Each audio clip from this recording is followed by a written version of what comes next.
Hi, this is Debbie from DIY Domination.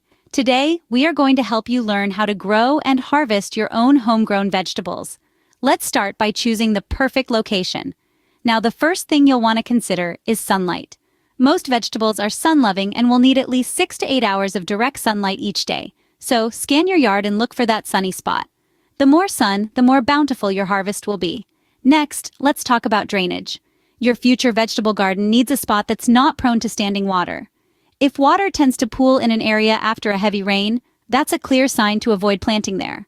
Good drainage is crucial to prevent your plants from drowning and to keep root diseases at bay. So let's sum it up. A sunny location and good drainage are your two best friends when it comes to creating a successful home vegetable garden. Remember, location is the first key to a successful home vegetable garden. Now that you've picked a location, it's time to plan your garden.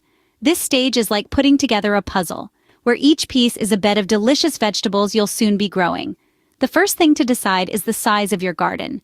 If you're a beginner, it's wise to start small. A garden that's about 10 by 10 feet can yield a surprising amount of produce, and it's manageable. Next, grab a pencil and sketch a layout of your garden. Visualize where each vegetable bed will go, and don't forget to include paths for easy access. You could even use a garden planning app to help with this. Lastly, consider raised beds. These are a great option, especially if you have poor soil or drainage issues. Raised beds are easier to manage, provide excellent drainage, and can be easier on your back too. A well-planned garden ensures optimal use of space and easy management. With a plan in hand, we move on to preparing the soil. Think of soil as the foundation of your garden. The healthier it is, the more robust your plants will be. Start by testing your soil. This crucial step helps you understand its pH and nutrient levels. You can pick up a soil test kit from your local garden store or send a sample to a local extension service. Once you've got your results, it's time to amend your soil. This is where compost and organic matter come into play. They enrich the soil, making it a nutrient-dense haven for your veggies. Depending on your soil test results, you might also need other soil amendments. These can range from lime to adjust pH or bone meal for a boost of phosphorus. The key is to create a fertile, well-draining environment that your plants will thrive in. Remember, healthy soil equals healthy plants. Next, we construct the garden beds. Now, this is where the magic really happens. Building your own garden beds can be a particularly rewarding part of the process, and it's especially beneficial if your soil isn't up to scratch. If it's poor or contaminated, raised beds or containers are your best friends. They provide excellent drainage, prevent soil compaction, and allow you to control the quality of the soil within them. But what's the ideal size for a garden bed, you may ask? Well, it's all about accessibility. You want to easily reach the center of the bed without stepping onto it. So, a bed no wider than 3 to 4 feet is a good rule of thumb.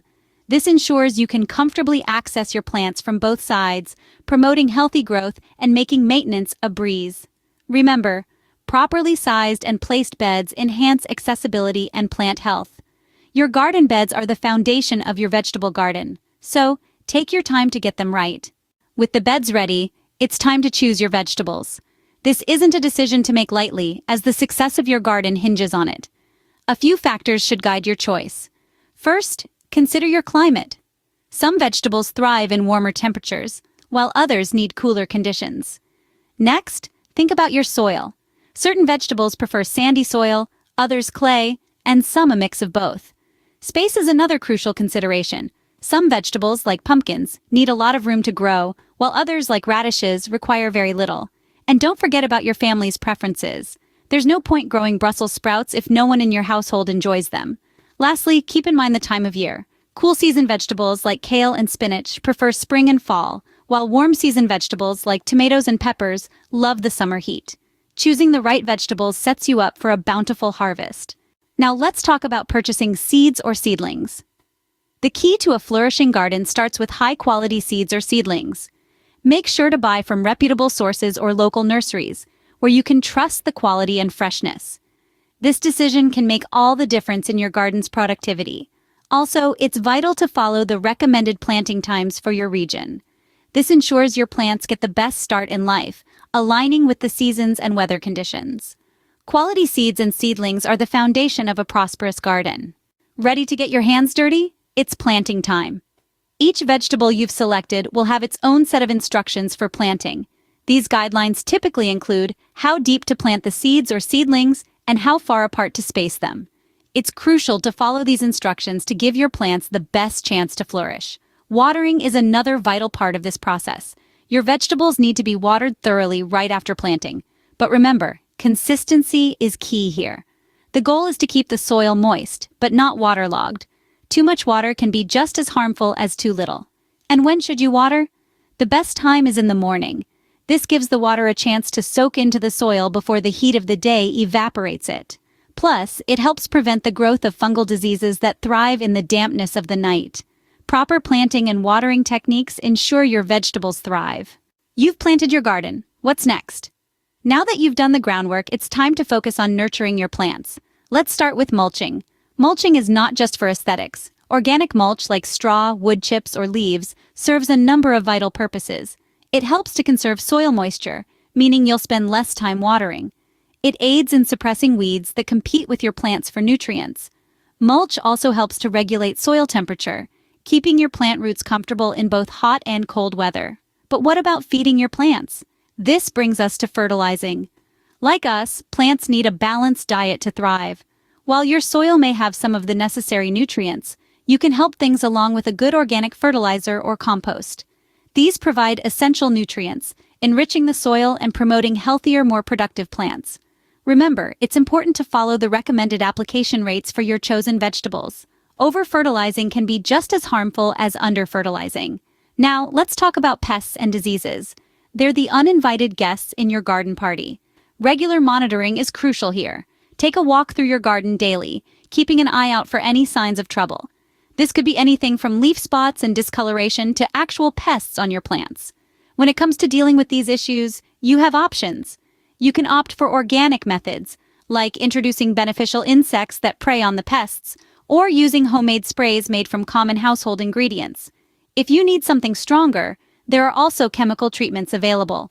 Whichever route you choose, always follow label instructions to ensure you're using them safely and effectively. So, there you have it. Mulching, fertilizing, and pest management are key to maintaining a healthy and productive garden. It's about creating a nurturing environment where your plants can flourish. Remember, every garden is unique, and what works for one might not work for another. So, don't be afraid to experiment and find what works best for you.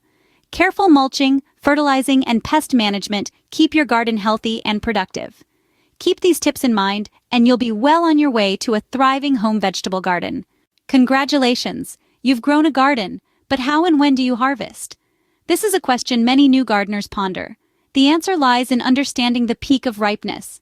This is when your vegetables offer the best flavor and nutrition. The signs may vary. Tomatoes might turn a rich red, while beans may feel plump and firm. Now let's talk about maintenance. Regular weeding is crucial to prevent any competition for nutrients. And remember, a clean garden is a happy garden. Another essential practice is crop rotation. This means not planting the same vegetable in the same spot year after year.